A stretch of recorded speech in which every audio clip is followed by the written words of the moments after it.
Hello, guys, and welcome back to the Rhino and Mavu podcast. I am Mavu, I'm Rhino.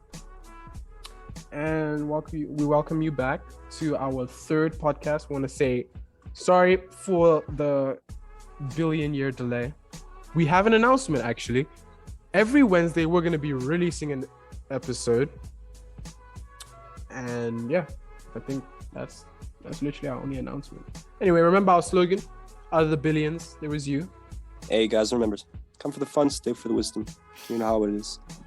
And as always, make sure to check out our class community if you're interested. Details in the description. Yeah, guys. So today's episode is based, well, not necessarily based. It's funny because the name was fitted so perfectly with everything. Emotional damage. And today we're talking about how bad, but also how great emotions can be in our decision making. First, I want to start off with a little story. Let's say a person comes up to you with a problem and wants a solution from you, okay? You spend a lot of time on this, helping the person figure it out. You go over it in detail. You maybe spend like 3 hours going over every little idea that pops into your head. And eventually, they're like, aha! And you finish talking. You feel good about yourself and you go on about your day. But then later on, you find out it didn't really help and the person just disregarded what you said and stayed the same. Yeah. Why didn't it change? You know, that story's powerful. I believe that story is actually powerful because in that situation, throughout our lifetime as living human beings, we've been in both situations. We've been the person receiving the advice, and we've been the person giving the advice. And deep down, as the person who is receiving the advice, I don't think it changed because we have the emotional ties to the situation. You know when they say that the person who is not in the relationship gives the best relationship advice, that applies to this exactly, because the person who isn't in the relationship and the person who is giving the advice knows exactly what you should do. They don't have the limits of the relationship, like how is my decision going to affect this person? You know, they know exactly what you need to do. You know, but you, the person who's receiving the advice, you're taking into consideration everything the other person will be feeling. You know, that's why I say emotions, they tend to be imbalances to our decisions sometimes for our betterment. And, you know, and they can be limits to decisions, you know. They can limit decisions that are actually in our best interest. We aren't demeaning emotions in any way or saying they're irrelevant. That's completely ignorance and rather arrogance. So therefore, there needs to be a balance. You need to have some kind of balance between acting upon your feelings and deciding to put them aside and do what you have to because it's the right thing to do. Yeah. And you know, sometimes emotions, they can do more harm than good. So from my personal experience through life and what I've managed to see, because going through life, think of it as putting a folder together of what everything you see is. So from what I've seen is that emotions, they can do more harm than good in some situations. For example, say you're arguing with a family member or you're arguing with your best friend, for let's say, and in that moment, all you two are doing is finding the harshest and most spiteful things to say to each other, just to have that sense of satisfaction in the moment that, okay, you're beneath me, you get me? And in that moment, you're just so fueled by this emotion of rage that you don't know that words can hurt more than knives. And it's really true. Like, the statement is really true in that those words can really tarnish or scar your relationship forever. You know, so personally, I believe, because I've been a victim of this too. Like, this has happened to me. I'm sure this has happened to you. You know, we should not let our emotions speak through us. You get me? Part of understanding yourself is metaphorically sitting in a room with your emotions and discussing truly what you feel on it, you know. And with that, dude, I have a question. How do you feel right now, like emotionally? Personally, in personal life, I think that life is constantly moving and we have no other choice to continue moving with it. And sometimes we aren't really ready for the things that come, but we make ourselves ready. And I think that's the part that makes us stronger every day. So I'm at the stage where I'm continually making myself strong for what has come and what is to come. And every day I'm learning about myself for myself. Dang, that's beautiful, dude. Yeah. And you're still feeling stresses and everything? Of course. I mean, when I say that life is constantly moving, whether you're ready or not, that comes with the stress. I mean, have you ever... I can't think of an example right now, but when you're not ready for something, you start panicking, you know, and you start doing things fast, and eventually when you catch up to it, yes, you may have forgotten something, or you may have did something wrong. You know, I think that part of life is the stress. That is when people start panicking, you know. But little do you know is that, like, I mean, with a calmer head, you'd be able to do things faster. I notice. Yeah, it's crazy because while you're under stress, time moves slowly. Like, have you ever done plank before? You sitting there for 2 minutes of your life. Like, that's enough time to brush your teeth, but it feels like eternity. Body shaking. Oh my god. Breath. You feel a headache coming on and you can't stop. And if you have stopped, no shame to you, because I understand. It's pretty heavy sometimes, especially when you have weight. It is. That's why, like you said, preparation is very important. Preparing yourself for those moments, like the little steps in life. But sometimes in life, you have to take a leap. Okay, so my mom got me a bike, right? And I had no idea how to ride it at all. I wrote the written test for it, but that's just written. You don't know how to fly a plane if you read about it, you know? It's not the same thing. Yes. So what she decided to do was, instead of like giving me little lessons, because she previously, you know, rode a little bike when she was a teenager or so. This is like a scooter, like a motorbike. Yeah. Not a bicycle, because I was thinking bicycle. Yeah, because my mom rode a little scooter when she was younger, when she was a teenager. She was my age. So instead of, you know, giving me little lessons, pointers in our street and whatever, instead she decided, you know what? Get on your bike, you're driving to the shops and back. Naturally, because she's a good mother. Like, she got in the car and she was driving behind me and whatnot. Oh, wow, that's amazing. But the entire time I was doing it, I didn't know what to expect. And you want to know? You want to know the truth? You want to know what happened? What? Nothing. It's all in your head. It's all in my head. Nothing went wrong. Nothing was how it shouldn't have been, because that was a step I needed to take. And now I can literally just like, okay, this is not true. SARS, don't come after me, like, police, please. I can literally drift around corners. I'm fine. Snap. I'm fine. Fine. I'm happy.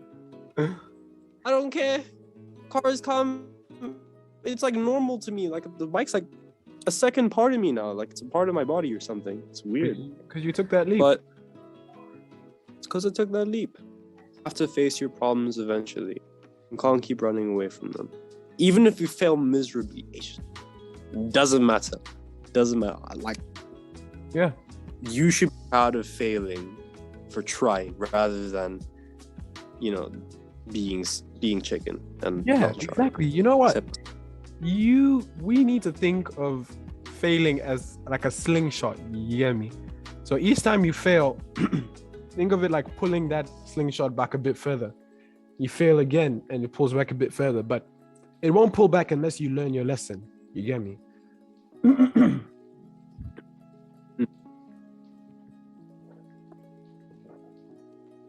You won't get anywhere without trial and error. No, we won't get anywhere without trial and error in life. It's up to us to reach where we want to be. Perfect. This is the perfect place to talk about our next point. Some of us let our minds control us. Instead of us taking over and being calm, cool, and collected on top of the situation, we act upon our instincts. We let the anxiety get to us. But it's never really in our best interest. Exactly. And, you know, one thing my old coach used to tell me was that, so when I was running 300s or 250, let us give a moment of silence to those monsters. Yeah. Listen to me. You don't know pain until you've run 300s back to back. 6-minute rest is like 30 seconds. But anyway, moving on. I would be running these 300s or 250s, and he asked me when I'm on the ground, say we've done 2 and the set is like 3. So on the second one, I'm on the ground breathing in another language. Like I'm gone. Like, bro, I don't even know what it is I'm doing. And I'd say, coach, I feel tired. Like I cannot do this last rep. Like I'd look him dead in his eye. Mm-hmm. And I'd say this from every fiber in my being, because I've made the decision already in my head that I cannot do this last set. I said, I can't do it. The lactic acid has sliced my legs off. I can't do it. And you know what he'd say to me? You know what this man would say to me? What would that legend say to you? He'd say, that's nice, but I don't care. On the line. Funny enough, I'd find myself on the line. Everything is a bit shaky, but I'm there. You know? Because obviously it was external in this situation, but my coach was the catalyst between letting my mind control me from my best interest. So I think it's a good example because in this situation it's physical pain, but in more reality it's more mental or emotional. You know, and sometimes you need that person there to nudge you onto the right path, you know, literally shake you out of it. You know, after the session, like obviously when I'm recovered, I'd be like, yeah, let's do those 300s again. But next week. Yes. But next week, you know? Yeah.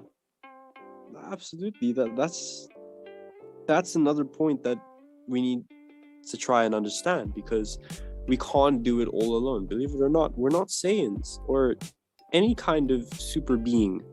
Yeah. We're only human, you know? We need other people. We're social creatures. Whether it be family or friends, we need someone to rely on. God, even. Your coach was making you take that leap. You had no other choice in the moment. Same with my mom. She threw me into the streets. Literally. And I survived. Yeah.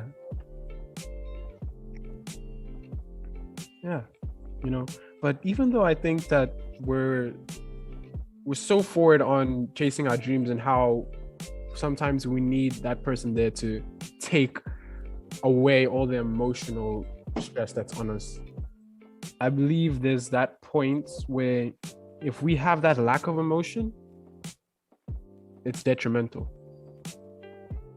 Dude, especially when connecting with someone. It's really important, because if we want to make that person feel like they're being heard, instead of saying stuff like, dang, that's crazy, you're hectic, don't stay silent. Because these little things, they touch people, and that's our goal. We got to make a difference in another person's life, right? If you genuinely care. If you don't, tell them straight, I'm not the person you should be talking to for this. I'll refer you. This will eliminate the need for lack of emotions. This will eliminate the poison that is trying to act like you care when you don't. That's true. It's much better to be direct than just play around with it, you feel? Yeah, I agree with that. You know, sometimes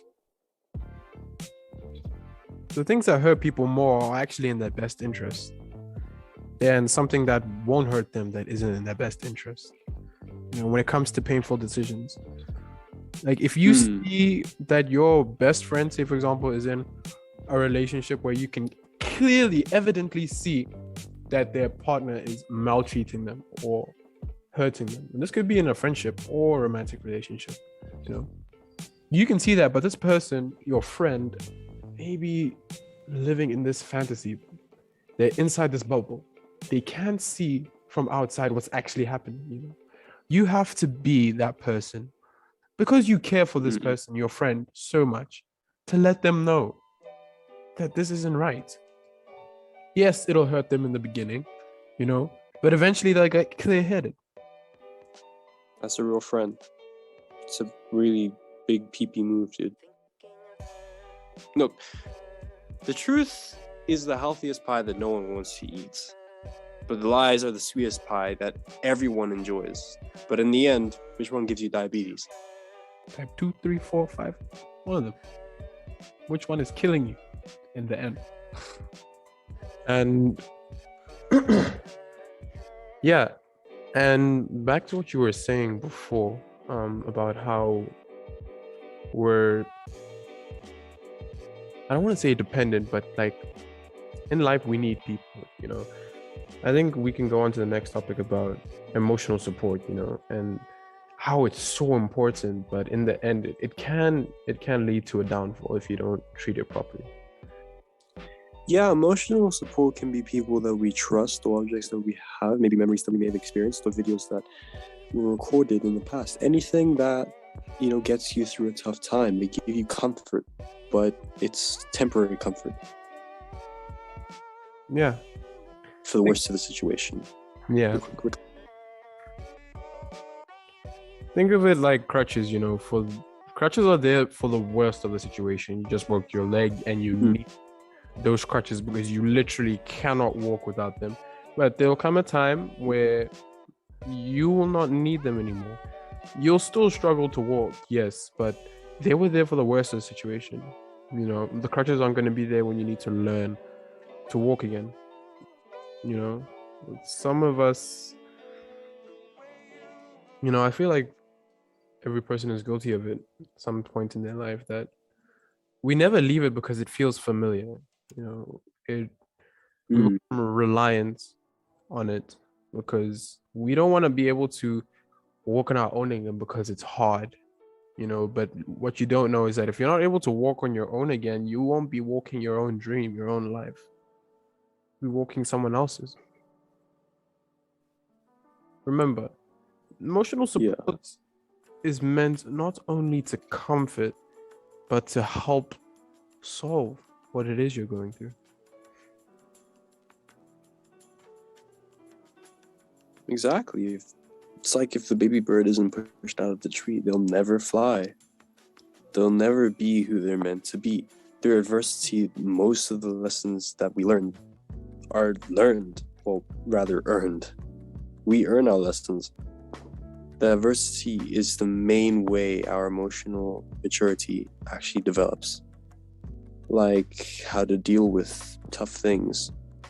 No matter who you are, no matter what your life circumstances are, you've been through something that changed you for the better or worse, just like the baby bird. That's pretty truthful. You know, some of us only want advice.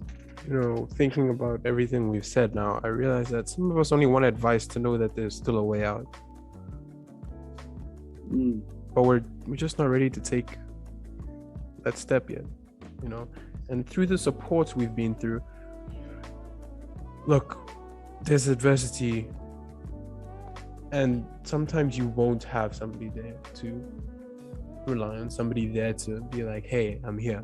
And there's a majority of people out there actually who don't have that emotional support. They don't feel like people hear them. And all of us, there's a time in our lives where we feel like nobody hears us, To get through something like that, it's extremely difficult. It's only difficult if we have a weak resolve or mentality, but that's where the perseverance comes in, But this comes through a strong resolve. So there's the dilemma. That's where we get stuck a lot. See, there's a catalyst. There's a way to solve that problem. It's simple. It's a choice.